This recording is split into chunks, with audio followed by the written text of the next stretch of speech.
సాధక ప్రియులకు నమస్కారం. గత వీడియోలో కాళీమాత మహామంత్రాన్ని వివరించాను.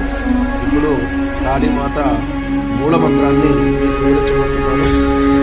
ఓం నాం హ్రీం నమో భగవతి మంత్రకాళీ కరాళవతే శతసహస్రజిహ్వే రం రం రం ఖేం ఖేం శత్రుకృత సకలాభిచారన్ నాశయ నాశయ మమాత్మరక్ష శీఘ్రం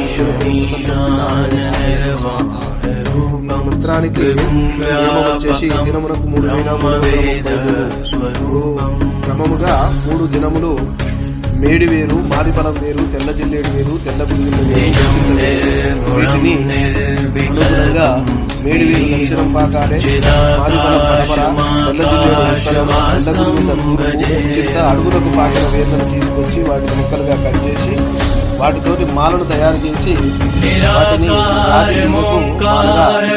చేసి మణికట్టుకు వేసుకొని జపం చేస్తూ ఉండాలి.